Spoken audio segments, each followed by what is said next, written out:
Capítulo 32. Essa é a grande ilusão de vocês, que Deus se importa com o que fazem. Esta é a segunda, grande ilusão do homem, de que o resultado da vida é incerta, e cria o medo. E sente medo porque decidiram duvidar de Deus.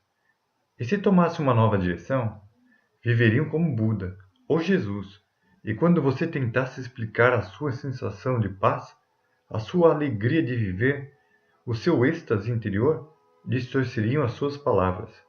Conversando com Deus. Neil Walsh. Inari, 36 anos, mês 11, dia 26. O labirinto contornava os limites das florestas, com seus infinitos bambus que submergiam no horizonte. Jurokun desapareceu em uma das curvas, acelerado com as festividades do dia do cavalo. O meu ânimo estava suspenso em doses de uma ansiedade sem razão ou causa. Os seus anseios e expectativas atingiram um novo estado. Assim sendo, precisará de novos olhares. Veja todos com novos olhos, Mateus. Nem bem assimilei as antigas ideias. Chegamos à escadaria de pedras rústicas que eram adornadas com velhas lamparinas e lanternas decorativas, por um bando de garotos baderneiros que começaram a cutucar Tiago com obstinação irritante. O que Juro-san não podia saber? Perguntei assim que nos desvencilhamos dos garotos. Por mais que o universo seja infinito, e ele o é, também é finito, porque há redundância e eficiência em um grau inimaginável. O que o Tiago estava dizendo? A razão de você pensar que está inventando esse mundo, pelo menos até onde a vista alcança, não implica que ele tenha acabado de nascer. Supunha com ressalvas. Ele já existia? Para você não, mas para o Juro-san havia muito mais.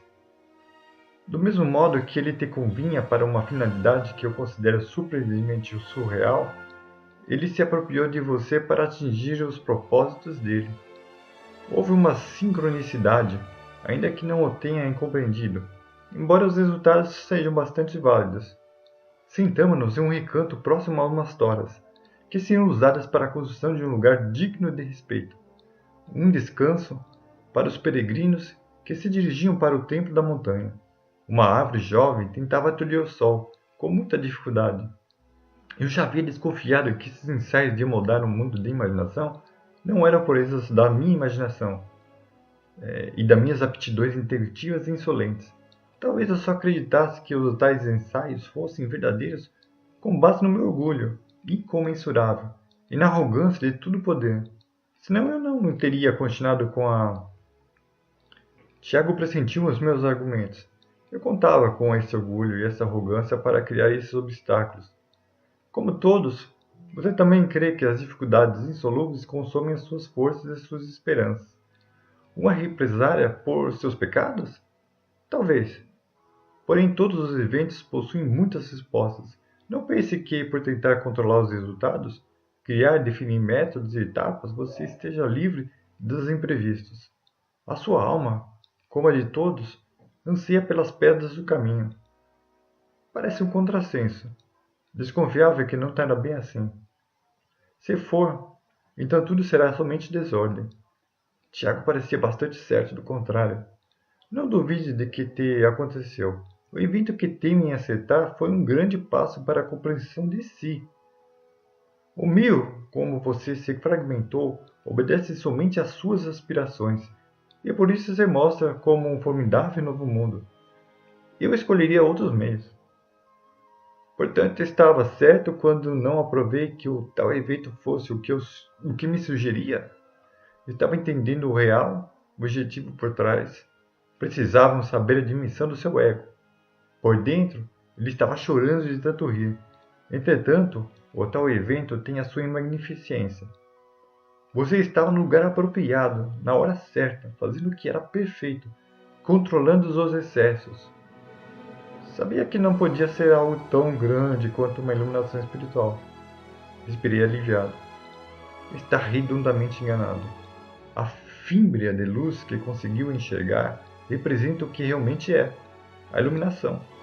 No entanto, a conjunção de vários fatores permitiu que este evento emergisse com o intento de tão somente azucrinar o seu espírito. Desde então, tem tentado recriar esta sensação de liberdade. Quer dizer que é impossível recriá-lo? Pelo menos me parecia assim.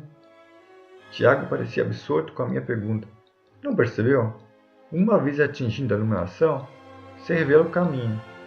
Todavia é quase impossível de ocultá-lo outra vez, com as impurezas humanas, já que os percebes com maior lucidez e autoridade. E eu? Todos possuem estado de iluminação inerte.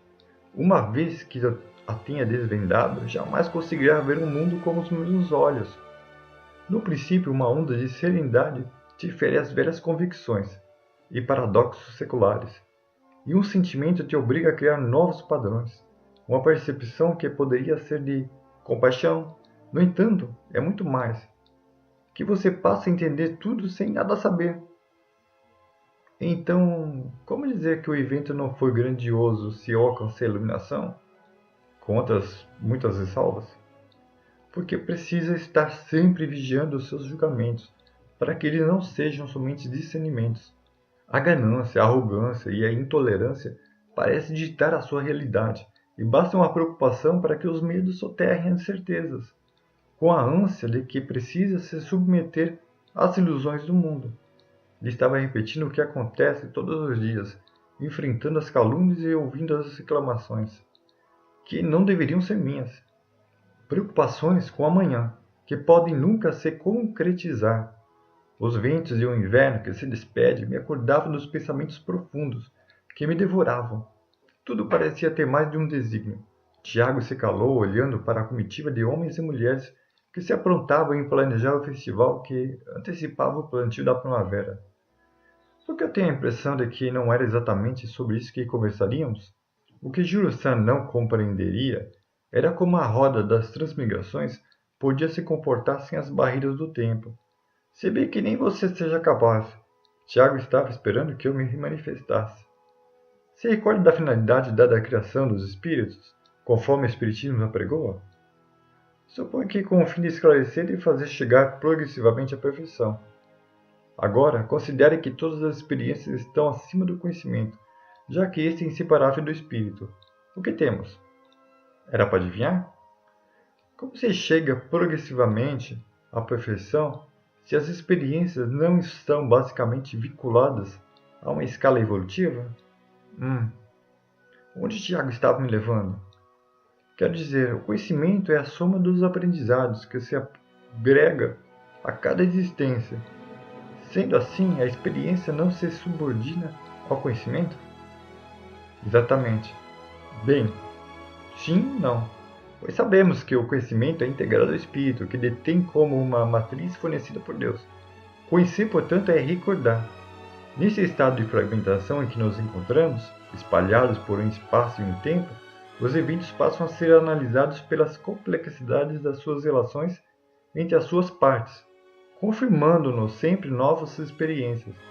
O conhecimento é exato, as experiências são mutáveis, e o modo como percebemos essas experiências nos possibilita novas conexões. E onde você quer chegar? Estava confuso bastante para conseguir criar uma suposição.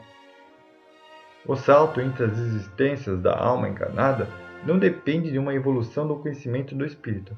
Tem isso em mente. O salto entre as existências da alma encarnada não depende de uma evolução do conhecimento do espírito.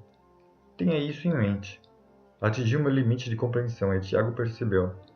Vamos retornar ao conceito do universo, que estávamos alcançando melhores resultados, né?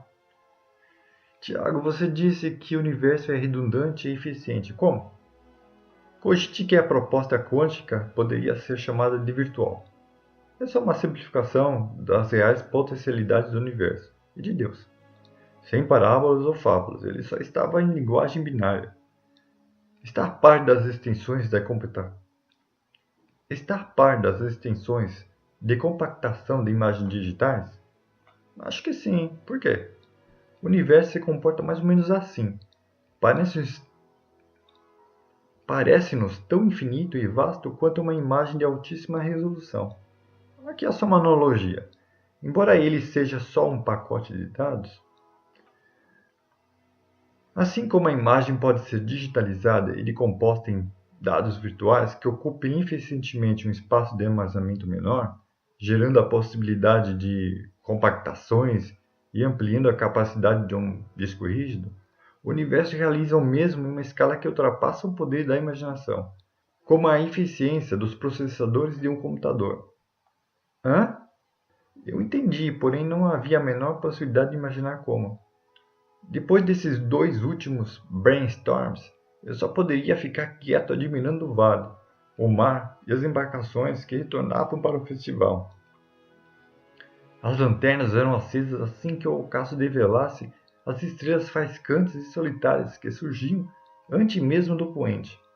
Juro-san nos encontrou em estado de contemplação ou de um processamento de dados em atividade frenética e incansável do meu cérebro. Desejo que, os dois, participem dos festejos do Templo Ainari.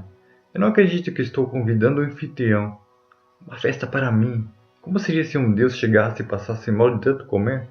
Tinha uma ideia de... Melhor não, respondeu o Tiago.